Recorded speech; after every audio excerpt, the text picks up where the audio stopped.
ఆశా కార్యకర్తలు ప్రతి ఒక్కరూ కూడా హాజరవ్వాలని తెలియజేస్తున్నాము.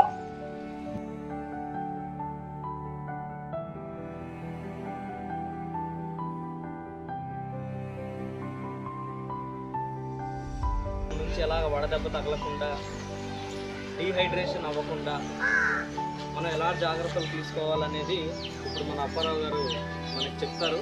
సో ప్రతి ఒక్కరు కూడా ఒకసారి శ్రద్ధగా విందాం. అందరికీ నమస్కారం అండి. అయితే ఈ కార్యక్రమంలో భాగంగా ఎండాకాలంలో తీసుకోవాల్సినటువంటి జాగ్రత్తలు ఒక 6 విషయాలు చెప్తానండి. 6 విషయాలు ఈ ఎండాకాలంలో మనం పాటించినట్లయితే కొంతవరకు మనకి ఉపశమనం కలుగుతుంది ఆరోగ్యపరంగా. అందులో మొదటి పాయింట్, చక్కెర పానీయాలు నివారించండి. చక్కెర పానీయాలు అంటే కూల్ డ్రింక్స్, షుగర్, పంచదార ఉండదన్నమాట, డ్రింక్స్, కూల్ డ్రింక్స్ అంటారు. రెండోది, ఎక్కువ నీరు తాగుతుండాలన్నమాట.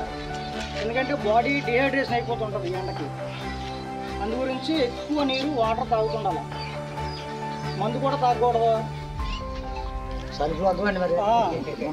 బాడీ డిహైడ్రేషన్ అయిపోతుంది. ఎందుకు తాగుతారండి? ఓఆర్ఎస్ తాగితే ఎండాకాలంలో మంచిది. ఓఆర్ఎస్ ప్యాకెట్లు 1 లీటర్ నీటిలో ఎంత మేడం? 1 లీటర్ నీటిలో ఇంత ఒక ప్యాకెట్ కలుపుకొని రోజు తాగుతుండాలన్నమాట. కఠినమైన కార్యకలాపాలను నివారించండి. మన బయట ప్రయాణానికి వెళ్తాం కదా, ప్రయాణానికి వెళ్ళినప్పుడు కూడా మన జాగ్రత్తలు మనం తీసుకోవాలి ఎండాకాలం అని చెప్పి మేడం గారు చెప్తాం అనమాట.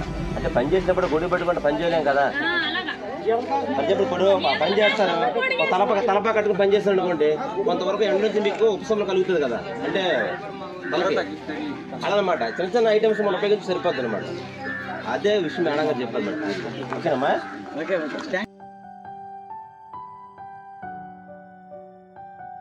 ఇప్పుడు ఎండాకాలంలో బీట్ ద హీట్ అనే ప్రోగ్రామ్ మన గవర్నమెంట్ పెట్టి ఉన్నారు. దానికి సంబంధించి మనం ఎండలో ఎలాంటి జాగ్రత్తలు తీసుకోవాలి, అలాగే ఎండలో వాటర్ అనేది మనకు చాలా ఇంపార్టెంట్. కూరగాయలు కానీ పళ్ళు కానీ మనం కడగడానికి ట్యాప్ ఇప్పేసి దాని కింద కడిగేదానికన్నా ఏదైనా ఒక పాత్ర తీసుకొని దానిలో కూరగాయలు పెట్టి వాటర్తో కడిగితే మనం వాటర్ సేవ్ చేసుకుంటాం.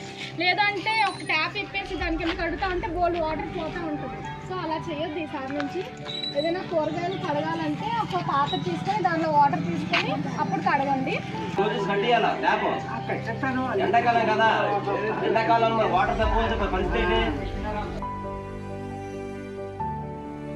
ఎండాకాలంలో ఎక్కువగా ఏంటంటే మనకి శరీరానికి చెమట పడుతుంది. ఆ చెమట మన ఒంట్లో నీటి శాతం అనేది 70-80% వరకు ఉంటుంది. ఆ శరీరంలో ఉన్న వాటర్ ఏమవుతుంది, చెమట రూపంలో అది బయటకు వస్తూ ఉంటుంది. మళ్ళీ దాన్ని భర్తీ చేయాలంటే మనం ఏదో ఒకటి లిక్విడ్ తాగుతూ ఉండాలి. అది మంచినీళ్ళు అవ్వచ్చు, కొబ్బరి నీళ్ళు అవ్వచ్చు, గ్లూకోజ్ వాటర్ అవ్వచ్చు, లేకపోతే పలచటి గంజి, ఈ మజ్జిగ, నిమ్మకాయ నీళ్ళు, ఓఆర్ఎస్ ఇవన్నీ తాగుతూ ఉండాలి.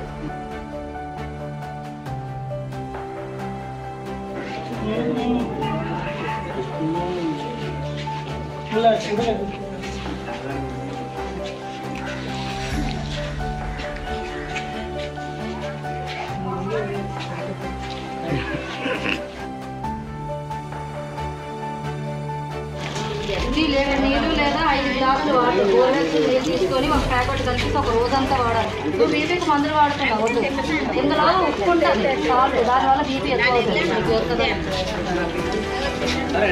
ఈ ఓఆర్ఎస్ ప్యాకెట్ ఇస్తాం కదా, దీన్ని ఏ విధంగా ఉపయోగించాలో చెప్తాను, ఒకసారి వినండి.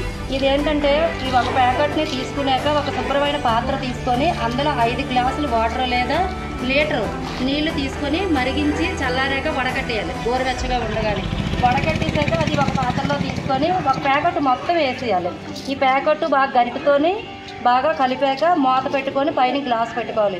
5 నిమిషాలకు ఒకసారి కొంచెం కొంచెం తాగాలి. ఈ ప్యాకెట్ కలిపిన తర్వాత నుంచి 24 గంటలు మాత్రమే వాడాలి. ఒక రోజంతా వాడాలి. మళ్ళీ మరుసటి రోజు అనేది వాడకూడదు. కలిపాక ఆ వాటర్ అనేది ఒక రోజే వాడాలి. బయటికి పోతుంది. దాన్ని మళ్ళీ భర్తీ చేసుకోవాలంటే ఎక్కువ వాటర్ తాగుతూ ఉండాలి. ఏవైనా సరే స్వీట్లు అవి ఎక్కువ తినకూడదు. చల్లని పంచదారతో కలిపినవి కూడా ఏమీ తినకూడదు. ఎండలోకి వెళ్ళాడు గొడవ పట్టుకెళ్ళాలి. వాటర్